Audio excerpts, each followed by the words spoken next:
He was the world's strongest agent, codenamed Zero, a man who danced on the edge of life and death for his country. But what do you get for a lifetime of loyalty? A single, cold bullet from the very people he swore to protect. In his final moments, betrayed and bleeding out, he closed his eyes, expecting nothing but darkness. Instead, he woke up to a world of swords, magic, and a second chance he never asked for. This is the story of how a betrayed hero was reborn as Alan, the heir to a noble family in a fantasy world.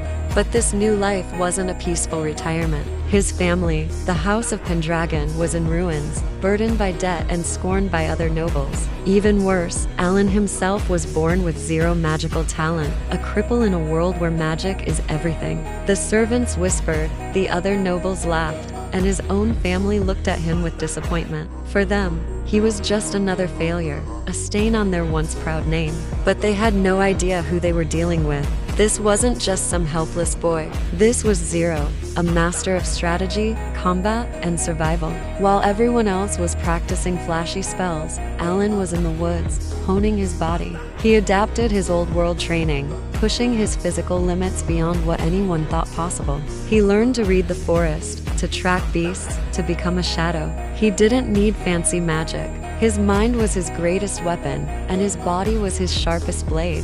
One day, a group of arrogant noble children decided to teach the magic-less loser a lesson. They cornered him, smirking as they prepared their spells. They expected him to beg for mercy. What they got was a blur of motion. Alan disarmed the first, used his own staff against the second, and had the leader in a chokehold before a single spell could be cast. They lay on the ground, defeated and stunned. How could a boy with no magic be so powerful? Word of the incident spread like wildfire.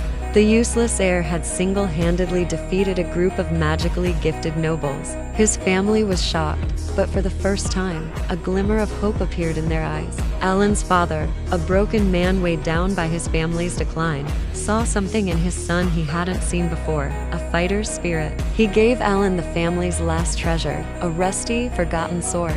To others, it was junk.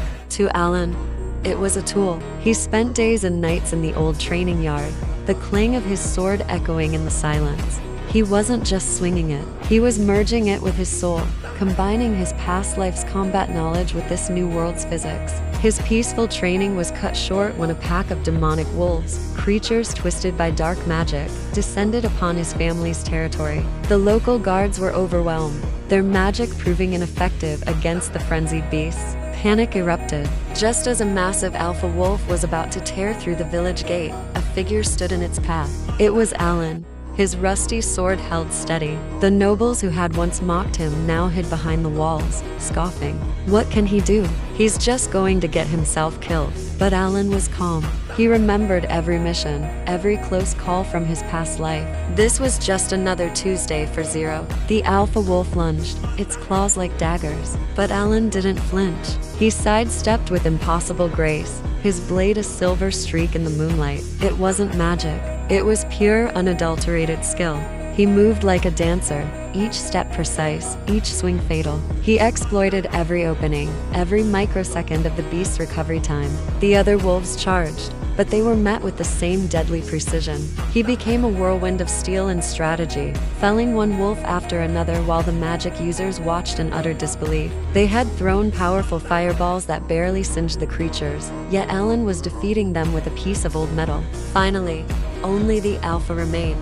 It was larger, faster, and smarter. It roared, unleashing a wave of dark energy. But Alan had already analyzed its attack pattern. He dropped to the ground, sliding beneath the blast, and came up right under the beast's jaw. With a powerful upward thrust, born from a technique used to disable armored vehicles in his old world, his sword found its mark.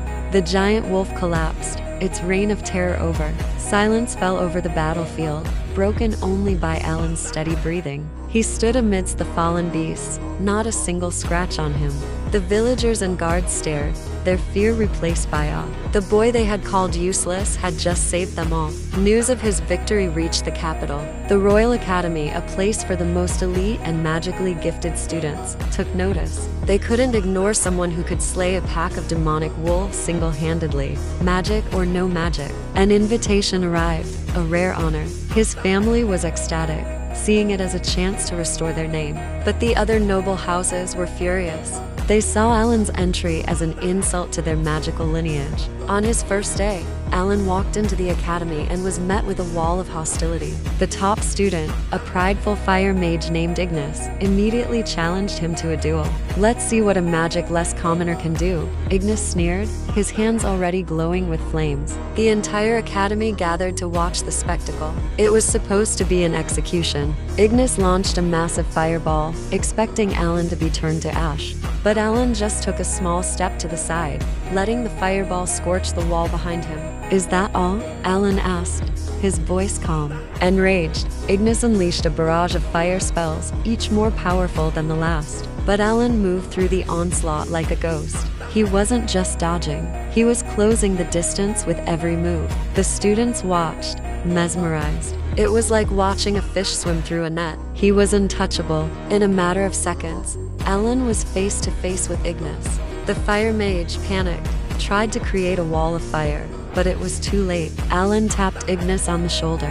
Confused, Ignis turned, only to find Alan's training sword resting gently against his neck. The duel was over. A magic-less boy had defeated the academy's top student without breaking a sweat. The crowd was speechless. This victory sent shockwaves through the kingdom. Alan was no longer the useless heir. He was a prodigy, a new kind of power that nobody understood. He had proven that magic wasn't the only path to strength. His true journey, however, was just beginning. He still carried the scars of his past life's betrayal, and he knew that this new world, with its scheming nobles and hidden dangers, was no different from his old one. Alan's goal was not to be a hero. It was to become so powerful that no one could ever betray him again. He started to investigate the origins of the demonic wolves, sensing a darker conspiracy at play. His skills from his past life as an agent intelligence gathering, stealth, and analysis were now his greatest assets. He uncovered a plot by a shadowy organization seeking to plunge the kingdom into chaos, and he realized the wolf attack wasn't random. It was a test, and someone was pulling the strings from the shadows. Alan understood that to protect his new life and the few people he had started to care for, he couldn't just be a good fighter. He had to become a legend, a force that even kings and demons would fear. The betrayed agent was dead, but from his ashes, a new hero, the strongest hero, was rising. And that's where we leave Alan for now, on the brink of uncovering a massive conspiracy that threatens his new world. What do you think will happen next? Will he be able to expose the villains hiding in the shadows? Let me know your theories in the comments below. If you enjoyed this recap and want to see how Alan becomes the ultimate hero, make sure to hit that like button and subscribe to the channel. Don't forget to ring that notification bell so you won't miss the next part of this incredible story. Thanks for watching, and I'll see you in the next video.